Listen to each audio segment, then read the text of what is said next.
What's going on, y'all? Another edition of the Public Experience, and I'm excited tonight, y'all. Yeah. Like, it's been so we got so many things to celebrate tonight. We got Pastor Kyle Earley on tonight, y'all, and we celebrating 1 year, one year of us doing this fantastic thing of celebrating dope people in our city doing dope things. And I can't be any happier, you know what I'm saying? So I want you guys to take out your notebooks. I want you guys to realize we're sitting with history right now. We're legend right now, you know? And we know we're going to have a good time. So we'll just get right into it, Pastor.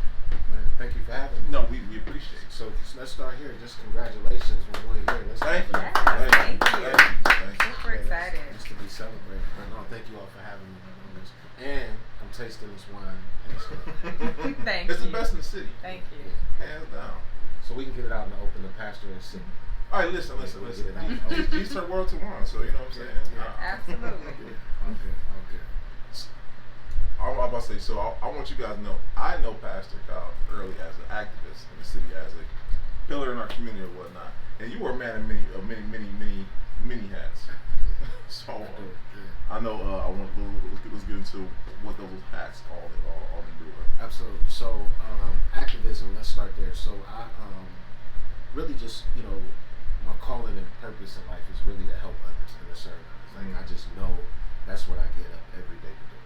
And so activism just comes from a point of understanding that we live in systems that are unfair for black people.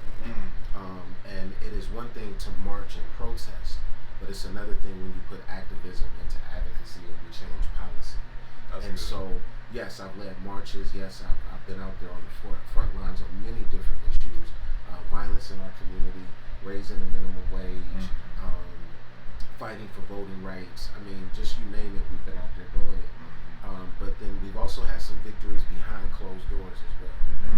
And so what every activist should understand is that, you don't have to be in the media, you don't have to be on the front page, but your voice and your work in the streets helps other organizers do what we do behind the scenes to get laws changed and amendments to really better our lives. And it's a shame we got to fight for that anyway, but the reality is God has called some of us to do that. And so activism is one hat. I'm also the executive director of It's Not a Moment, It's a Movement, which is, appreciate that, which is a nonprofit that focuses on advocacy and activism, but we also do after school programming, and we also do mental health and substance abuse. Oh, very good. So we're in the community doing that as well. We just got fully funded to be a full-time agency. And so yesterday I was just praising God because I'm sitting in the meeting.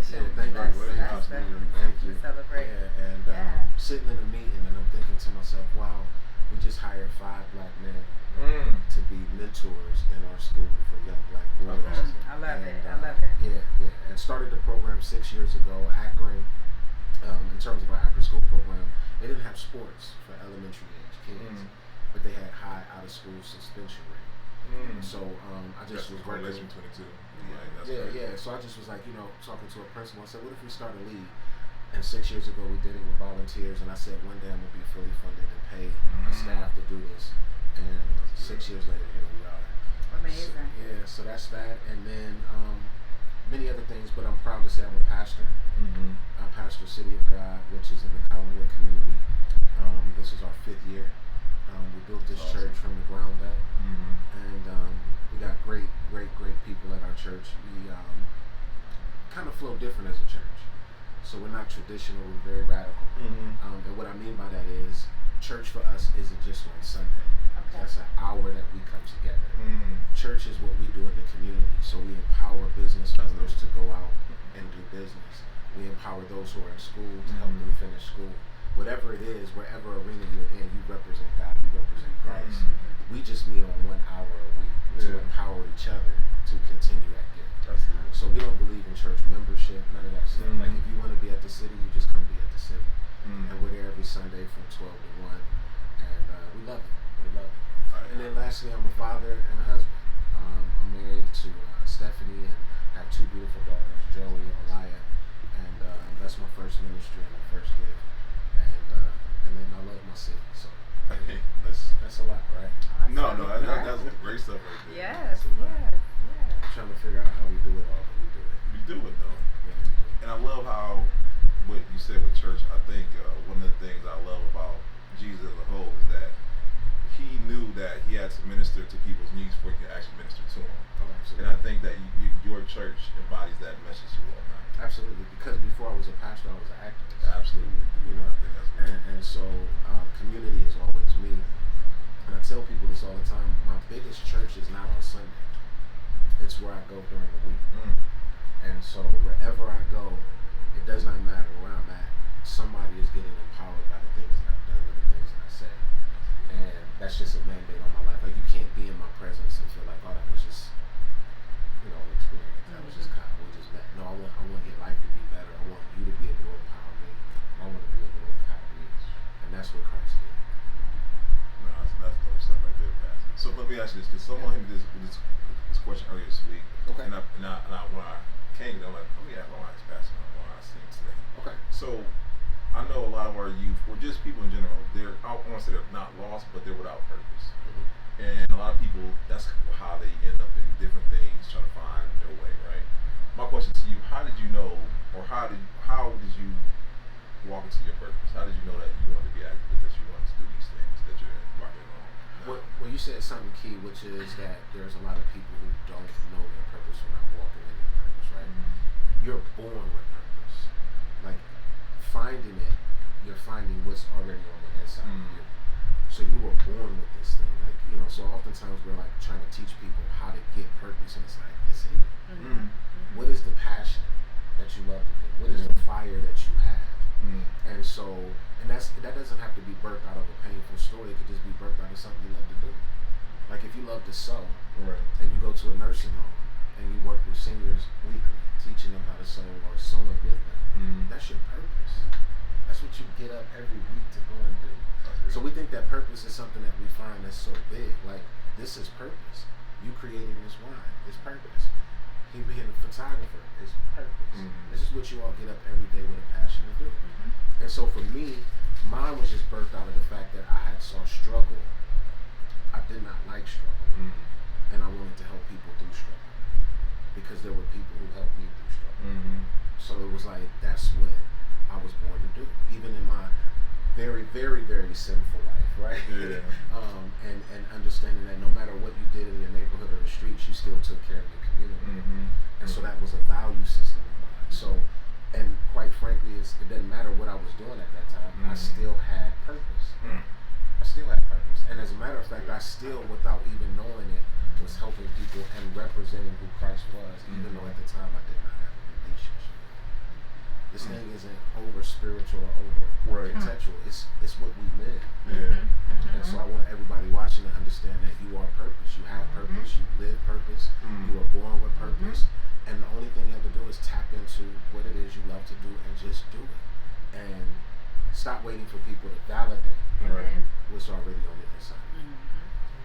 Pastor, I've been trying to get one of those little bomb droppers for a show because you dropped the whole bomb on us and whatnot. That's one of my affirmations that I say is everything that I need to be successful is already within me. Because it is.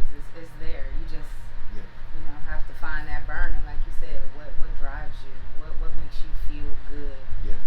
What pushes you over the edge when you feel like not today, but you still like I'm on it though. I might not feel like it, but I'm on it, and I'm not gonna stop. I'll tell people all the time, you never really, let a march until you show up and you're the only one there.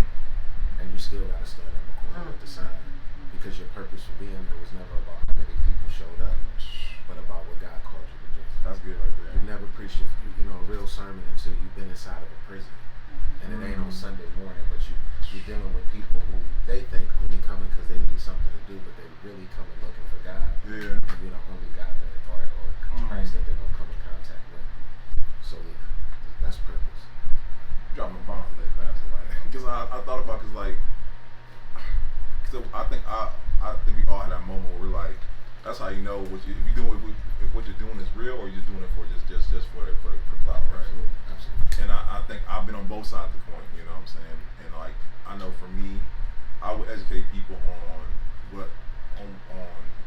how to create wealth through buying house and all that stuff. I would do that for free. I do it for free now. I do it without even Right? Even someone asks me sometimes. Yeah. And I think that's just dope. That's used as a gauge as to your one, are you in purpose, and if what your reason behind it. So I think that's just dope. So and purpose has nothing to do with income. Mm-hmm. You know, at the end of the day, I did this, one program for 6 years on the tightest budget that you could ever have, and also putting in my own resources. So it's not about income. Purpose is about what you do to live. What you do to live, and the resources will come.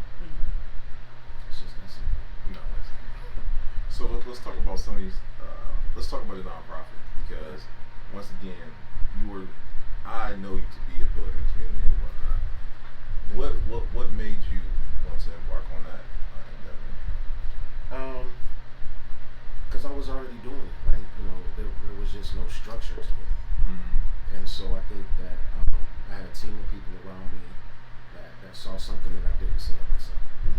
So for my birthday one year, my father gave me some paperwork. I opened it up, and it's not a moment, it's a movement. It's incorporated on the federal and state level.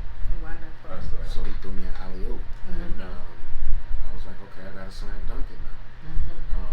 And then God just kind of put things together. My grant writer was somebody that I had known from, they had seen me speak in the community, and we had already done some work together.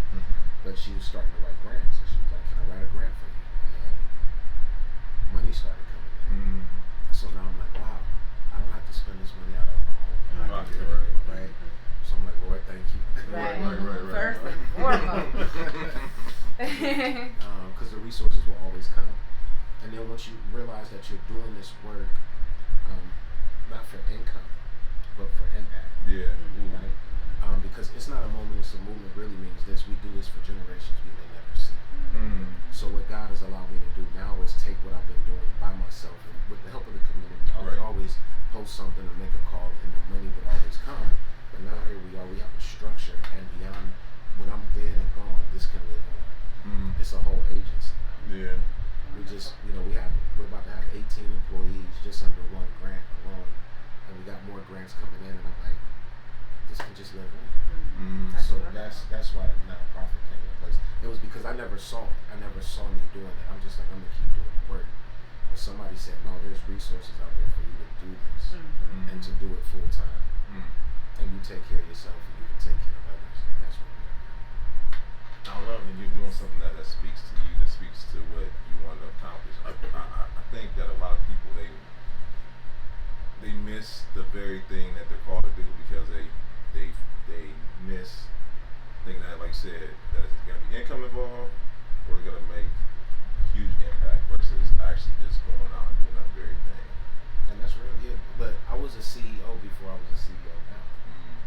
So that meant that even though I knew I was a CEO, I still had to work for other people. Right?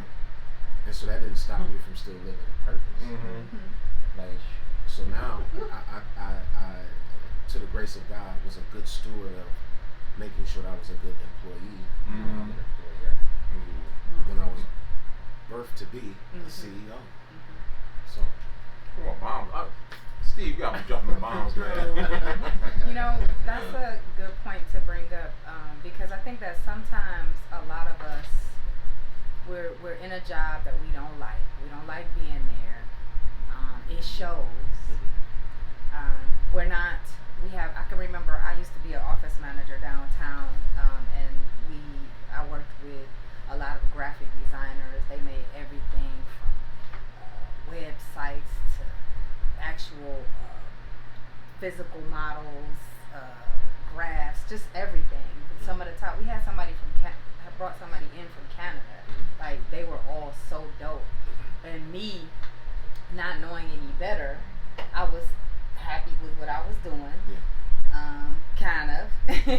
I was the office manager, and looking back, I always say I could have learned so much from them to further myself, to learn. Sometimes we get comfortable in a position and we don't grasp and learn everything that we can that's going to propel us to be better, on our own journey. Anytime I've always looked at working for other people like this is, how do I get to a place where others can work for me? Right? So I'm not there to be your best friend. I'm there to learn from you. And I think oftentimes we bring personality to work, and it ruins opportunities for us to excel. And all of this takes time too. Again, some would say that I have success, and I don't think that that's what I would label it as. I think it's just I've been patient with my process. I've been patient with my process, and I'm embracing whatever God is blessing me through the process. He heard the title. Yeah, he heard the title. Okay. He got excited. I thought it called the Holy Ghost. listen. I was gonna let him shout. Listen, because that was beautiful. I don't think enough of us realize that. You know what I'm saying? Like, we live in a society where we need it here and now. And I know I told my kids all the time, like they don't want to wait an instant and whatnot. And I tell them there is a piece to come with being patient.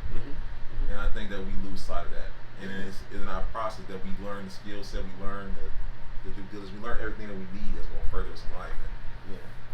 And patience is a character trait. Because if you think about it, all of us have it. We're patient with whatever we want to be patient with. Very true. And then when we're done being patient with it, because we've run out of the excitement of waiting on it to change or waiting on it for it to be what we want to be, then we tilt it to the side. But whatever we want to be patient with, we are patient with. That's a fact. We all got it. So I wanted to get, because you have a unique viewpoint that other people don't have or potentially have. So with you being active and then you also being a pastor, with everything, with the climate that we're in as a people, with us in need of police reform, us in need of certain things, of so many things, where do you see, or from your viewpoint, where do you see us as a culture or as a people, and how do you think we can prepare that forward? I'm sorry. I know another question. My bad. My bad. Yeah, 2 U lines will help you. It'll help you. Let me start here. We don't give black folks enough credit. We're doing a damn good job in what we have been forced to live in that we didn't put ourselves in. Okay? So I know oftentimes we're like, man, we could be doing better. And I'm like, but what we've been through, I think we're doing just fine. That's good. It takes a long time to wake up from 200 years, 400 years of being forced to sleep. Wow. Beep, beep, beep, beep. So we got to stop beating ourselves up. Yeah. There are black men that are excelling. There are black women who are celebrating black women. There is love in our community. We just don't highlight that enough. And we have these outlets that are shock moments or shock values that grab our attention, when the real stories are brothers coming together to create programs in their neighborhoods, but social media won't, and the algorithm won't allow that to exist. Just like the slave master back in the day wouldn't allow us to empower one another by sitting in cabins or sitting in fields on a late night. It was the same way. It was an algorithm. It's called algorithm now, but it was the same thing. Anytime we continue to buy into that, then we continue to lessen our value as a culture. I am loving black people right now. I'm loving the acceleration of where we are compared to where we've been. Yes, we got much more to do. We can go a lot further. Of course, we can come together on one accord, but harmony doesn't necessarily mean that we sing the same note. It just means we sing the same song.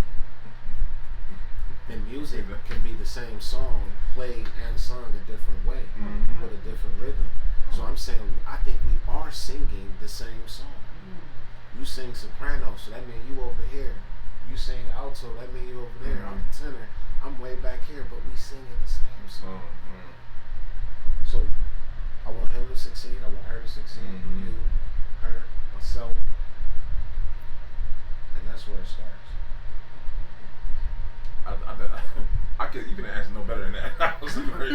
Well, I mean, again, because we do a lot of culture bashing. We do. And as a matter of fact, let me be frank, we do a lot of black bashing. And it's black folks, black bashing black folks. And I'm like, well, yeah, we could be doing better, but why we not celebrating what we doing? And that's how you get better. That's how you when get you better. Celebrate the good keeps happening. Yeah.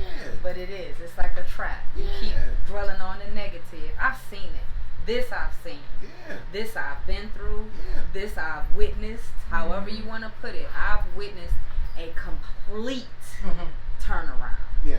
From thinking negatively about a person into saying, wait a minute, this person is not bad like you saying. What about this, and this, and this, and this? Yeah. And when I say, lo and behold, like, wow, that's all I get. That's all I get is the good from that person. Is the good. That's what I don't get it anymore. Because I kept calling it to myself, basically. Exactly. Because if you continue to call bad, better will never come. Okay. Both of them don't want to be in the room at the same time. That's good. We gonna talk too many while I was on tonight. I hope y'all got the notebooks tonight. We hear y'all too much, man. We got too much firepower now. Question. Okay, so not everybody believes in the Bible. Not everybody believes in the church, but people are spiritual and they do believe that there is a God. Yeah. They do worship a God. They do pray. They do. What do you say about those people? What do you call those people? I call them people. That's it. I mean, the thing for me is that I believe there's a God. And God created great people. And people believe in people. Some people believe in Allah. Some people believe in Jesus Christ. Some people believe in Buddha. Whatever these things or images are, right? I think the two things that separate us the most are faith and politics. I agree. And so the reason that I can get along with everybody is because I don't argue about what you believe. I accept what you believe. The biggest challenge with religious institutions and our different faiths is we've been taught to combat or force people into what we believe. And we've been taught that that's based upon conversation, when it's really taught and it's based upon behavior. You could care less what I say, but you'll respect how I act. And then if I can rock with you in your decisions, my goal is not to get you to believe in Jesus if I do. My goal is to get you to see the Jesus in me, and maybe one day you might want to invite yourself into a relationship with the one that I believe in. But if never not, I know that's bad English, y'all, but if never not, I can still love you and respect your religious views. So whatever you believe in, like, I mean, you know, I had a brother run up on me the other day, and he was a Hebrew Israelite. He was real aggressive, and I'm like, good, I believe what you believe. Like, you're not going to get me to go back with you. None of that. Because actually, I don't see where Jesus really did that. He displayed his behavior, and then people was like, who is that man? I should follow that man. And that's the other thing. Religion is about, to me, about following principles and values that help you love other people as you love yourself. So when you talk about evil in the Bible, it's normally from people who don't love themselves. When you talk about love in the Bible, when you talk about manifestation of miracles in the Bible, it's because somebody loved that person enough. Jesus loved that person enough to create something that person could not create for themselves. An opportunity to live. So I just see them as people. I don't label anybody. We all are people. You preach tonight, Pastor. No, man, we just talking. No, hey, listen, this is good. This is good stuff right Y'all want the preaching, y'all gotta come to City of God on Sunday. There we go. 742 East 152nd Street. 12 to 1 o'clock. We only do 50 minutes to an hour. See, I believe in the Catholic tradition. See how I respect that religion? They get you in and out. Yeah, I respect it, right? Yeah. I have another question about your nonprofit and what you're doing. As far as you said, you have some men that volunteered in the school. Yeah. My question is, do you think that that's square one for a turnaround within our culture, do you think that square one is to have that man present?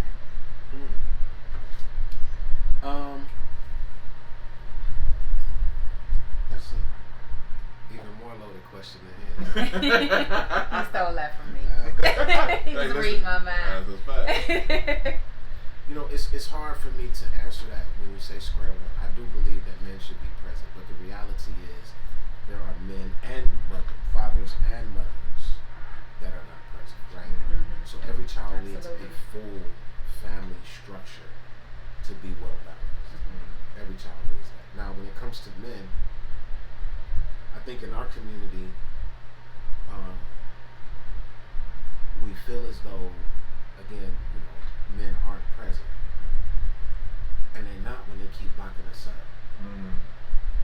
A lot of times we put a lot of stuff on men that is beyond their control. Okay, yes, they committed a crime, mm-hmm. right? Mm-hmm. It could be a low-level offense that's now got them in jail for 2 to 3 years, mm-hmm. and you consider that father absent.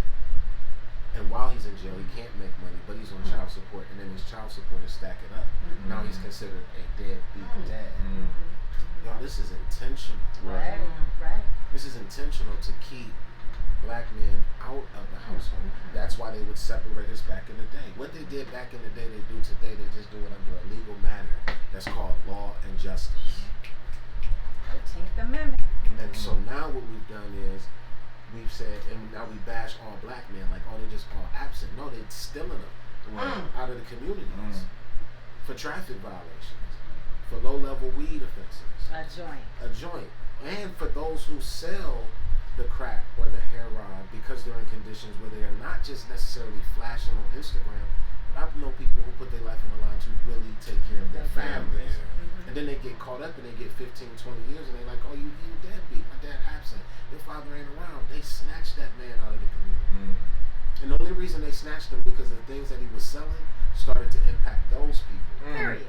Not the people that he, that he snatched out of the community from. Yeah. So with that being said, what we have to do is, in my opinion,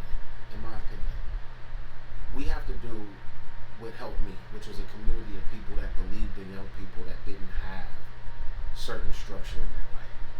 I feel like all these kids are ours. Mm-hmm. I just feel like all of them are ours. Like, if your kids are walking up the street and you're not present and I see somebody about to snatch them, I'm going to run after that person and save those kids just like they were mine. If your kids are walking up the street and I see your kid bullying another kid, I'm going to speak up in a respectable adult manner to like instill something in that kid to be like, you know what, I ain't got to be that way. Yeah. And we've taken this notion that it ain't my business. It is. Yeah. Stop complaining about the street you live on that you talking about all this violence on, but you say it ain't none of your business. Make it your business. It's your mortgage. It's your land. So I think that we have to change this mentality of this ain't my business, this don't belong to me. We black, we belong to one another. And some of y'all is making me proud and some of y'all is embarrassing me. But at the same token, all right? Yes, but at the same token, y'all still my people. I respect y'all. I don't disown y'all. So let's work together to do what we can. And when we see things that we overlook and walk past, then we are part of the problem. I know we be here for another hour past. We're gonna do a part 2. Okay, I'll definitely come back. Y'all heard that we got on camera now. All right, come back. I have my word. By the way, y'all in the background, I don't know if y'all hear that, but we got episode 32 Angel in the background. Y'all hear that supporting Pastor and whatnot. So thank you, Angel, for coming through today and whatnot. Yeah. So we talk a little bit about where you at right now. Talk about a little bit of the past. Let's talk about the future. What's coming up for you, Pastor? What endeavors do you have as an individual? What do you have for City of God? What do you have for this moment? What all y'all coming up? Well, personally, I'm in school right now, so I'm working on my master's degree in Christian arts and education. I think the future, to just sum it up, because I can name a lot of stuff, and I'll pinpoint some stuff. To sum it up, the future for me is this statement that I'm living by, for the record. Everything that I do is for the record. Mm-hmm. And I'm saying that because I sat back and looked at a lot of accomplishments that I've had as I just hired a new staff and we were doing my resume and bio, and I just never realized like how many of I'm just so busy doing it. Right, you doing it. They're like laughing at me like, you gotta be kidding. I'm like, no, I never even remember getting that award. Like, I'm just not remembering again. I'm like, these are awards that's just got dust on them and everything. I never do it for that. But everything I do now is for the record. Because I'm 42, I'm a black man, and I have lived beyond the statistics of what America said I could live at. When I die, I want my record to reflect every good thing that I've done. Because I can't take the money with me. That's a fact. Right? I can't take this wonderful wine with me. Thank you. I can't take any of those things with me. But what I can leave behind is a record that you can go to. And in history, you can say this is what he accomplished. Coming from foster care, coming from a single mother, coming from St. Clair and moving all around Cleveland, coming from abuse, coming from a whole bunch of pain, and to be 42 and in good health, everything I'm doing is for the record. So the future is growth. The future is to make them remember me. I was here. I was here. And so for people, I don't want you to take this as arrogance. I want you to take it as a goal. Yeah. That people should remember you, and that's why you should live. That's why you shouldn't give up on yourself. That's why you shouldn't commit suicide. That's why you shouldn't think you're not good enough. And I'm not asking for the world to remember me. I'm just asking for somebody to remember me. But I gotta leave something for them to remember me by. So for the record, that's the future. That's good stuff. I love it. That's good stuff. So, that answered Brandon's question. Actually, you went from that question to his staple question. You answered them both in one. That was good. Staple question. So, what do you want your legacy to be? Personally and with your businesses. He knocked him out 2-4, but that's right. So I got one more simple question. That's why I said everyone. I asked Angel too. So what do you want someone? Cause we cover a lot of things tonight. What are 3 things you want somebody to watch the interview and say, okay, I want to be like Pastor Earley, but I want to embody some things that he's done. Well, 3 things. I mean, you can go. You do as many as you want. You know what I'm saying? That's a tough question, man. I'm sweating right now. The first thing is I want people to, if they could take something from me, learn how to love family. Learn how to love family. Because my family life was so complex, I had to learn how to love my family in phases. I have a split family, so I have a stepfather, I have a real father, I have a stepmother, I have real biological mother. So it's like, the dynamics you have to learn, and then when you go through those different traumas and pains, you gotta grow to really love and appreciate family. So where I live in my life now is like, I want people to know that family comes first, because you only have one. Right.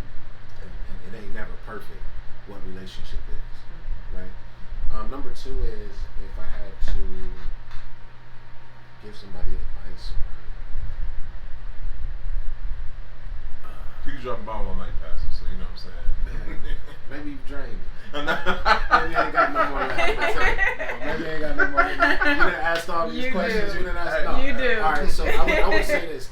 This is a lesson that I've learned. I'll share my lessons. Is that better? No, that's even better. So here's a lesson. My greatest fear in life is looking in the mirror and not seeing the potential that other people see. So if you want to work through fears, like and you want transparency and vulnerability, that's one of mine. Like, when people tell me things that I don't see about myself, it scares me. Because now I'm confronted with who I really am, but I haven't embraced that part of who I am. Number 2 is, I learned from Dr. C.J. Matthews, which is my pastor and mentor, that your gift can get you in rooms that your character won't allow you to stay in. And so what I've learned from that is how to treat people right, how to do business right. Like, one of the things about Kyle in this city is I'm damn sure gonna write black checks, and they all gonna clear. You ain't gotta chase me for no money at all, right? Because that's the worst. If you like people around the city like, oh, he owed me. Where he at? Let me pull up and pop off. Let me pull up and pop off. Exactly where and then I'm gonna need prayer. So I think that character, when you go into rooms, is key because that makes people want you to come back or never leave the room. Or if you got to leave the room, then they want to leave with you, and that strengthens your team. Lastly, I would say this, that straight up and down, you just got to treat people right. Like, it don't matter where they come from, who they are. You just got to treat people right.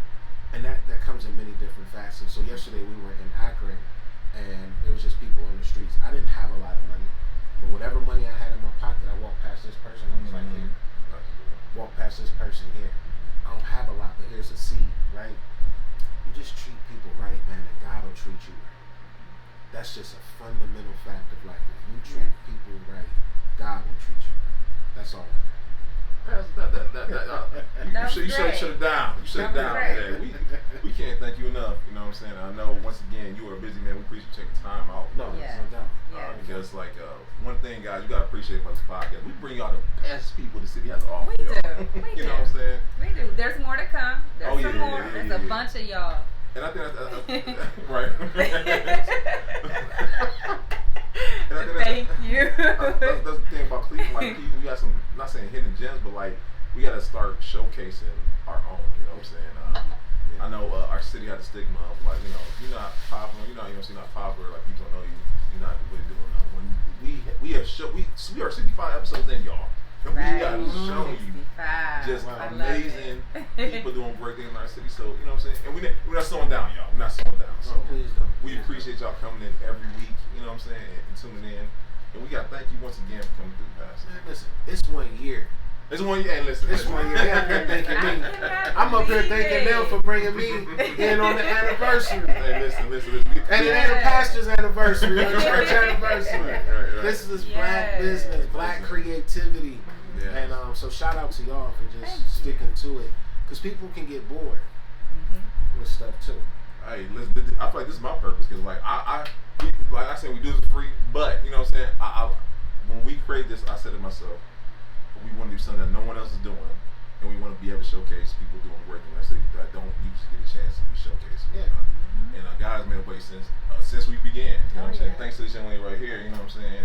Marquita, shout out to you, Victoria. Shout out to Steve. Shout out to Arlo. Shout out to everyone who supports us every week. Y'all show up every week, so we can't thank y'all enough. Let's start doing advertising too, like, and black people support that. I heard that. Yeah. Because I think that oftentimes too, what we miss is the opportunity to monetize what we're doing, because we may not think people will support it. But it doesn't have to be a big number or amount of money. But if you just $25 so your logo is on the screen or something, that helps the cause. Like, support was supporting you. I like that. Y'all heard Pastor. Y'all heard him. Yeah, I like it. I like that idea. Matter of fact, I put up the first ad. I got 50 on the first ad. Oh man, y'all heard that? Yeah. Listen, y'all heard that. Hey, listen, we're gonna get it rolling though. That's all. I appreciate that. I appreciate it. Just to set the trend. Now y'all follow suit. Follow suit. Don't just be like, oh, he did that. No, I'm doing that. Sow a seed. So that it keeps you growing. And I want to promote our church, and so I'll figure out how to get y'all that. Yes, sir. No, we appreciate that. Listen. Oh, it's another time. Okay. So we gotta pay a few views, y'all. Let's so we want to shout out Marquita. First and foremost. She busy out here. She busy out in these streets. You know what I'm saying? She's the outro queen of all time. We want to make sure that we showcase her tonight. We want anyone that is in their business, want to level up, scale up, that want to take your business, grow your following organically, or just take your business to the next level. Yeah. Shout out to Beneficial Bay, our co-host who's not here tonight or whatnot. Yeah. Also, her businesses will be showcased inside her show notes, so make sure to check her out, guys. Once again, guys, we want to shout out the greatest wine in the city, y'all. Hands down. You know what I'm saying? You know, 2U Wines, y'all know where we at. Y'all see the till, whenever y'all see the till background, y'all know where we at. You know what I'm saying? You guys looking to fellas, stop having date night movies and whatnot. You know what I'm saying? Go to the movies. Bring them up here. You know what I'm saying? Come see the kid. You know what I'm saying? Nice little taster. Nice little taster. On your date. Yes. Private. Absolutely. Yeah. Nice little taste. Nice little taste. You know what I'm saying? And then Sundays, we go outside, right? Sundays we're outside. We're on the patio. We have the charcuterie bar. We have drink and slushy specials. Soon to come for my fellas. We gonna have some cigars for y'all. Okay. I'm in the building. Fellas like to smoke, you know, sit outside and puff on something. Soon to come, yes, for sure. Oh. And in the building. I'm sorry, technically, I'm outside the building. But I'm here. We outside. Can you do cigars out there now? Yes. Meet me here Sunday.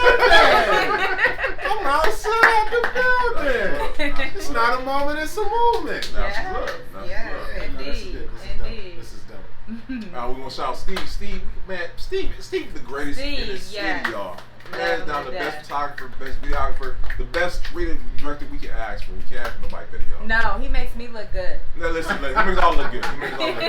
So if you guys have a special occasion, a wedding, anything that you want to make sure you want to capture, holler at Steve. Holler at Alien Eyes Photos, Alien Eyes Weddings. You see Alien Eyes, you think of Steve, okay? The man behind the camera makes it look good every week, y'all. Yes. We also want to shout out Arlo. Arlo, girl, where you at? Where were you at, Arlo, or whatnot? The best in the city when it comes down to taking those amazing pictures for any occasions. Come holler at Arlo. It's also in the show notes. We want to shout out All Occasion Commission 216.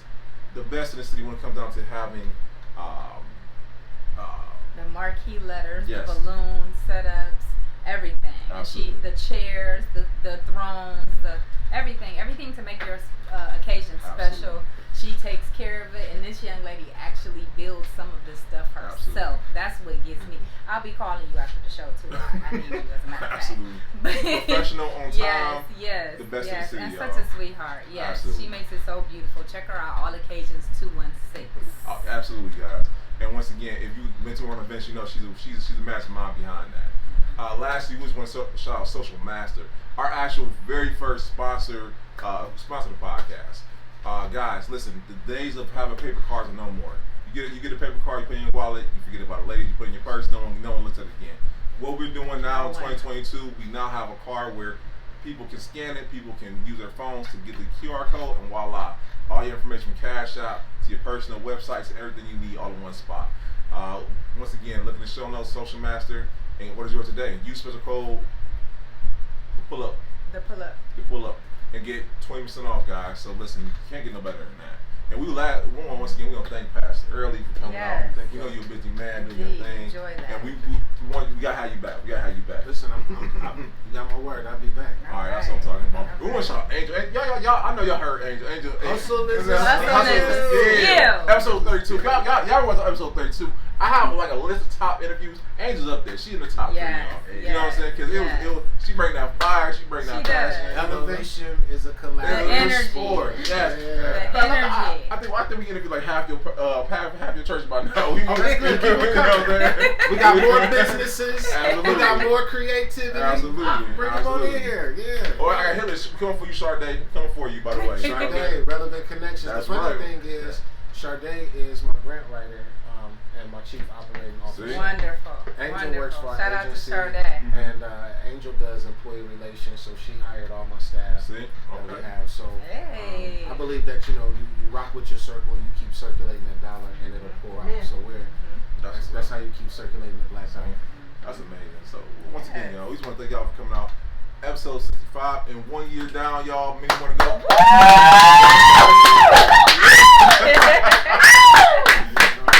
Y'all make sure you stay tuned. We got some stuff planned. We got some stuff actually coming up in the near future. We want year 2. We try to make it bigger and better. Yes, better events, better, more education for y'all. And we can't. Y'all say just stay tuned, y'all. Peace and blessings. All right, y'all. Peace, y'all.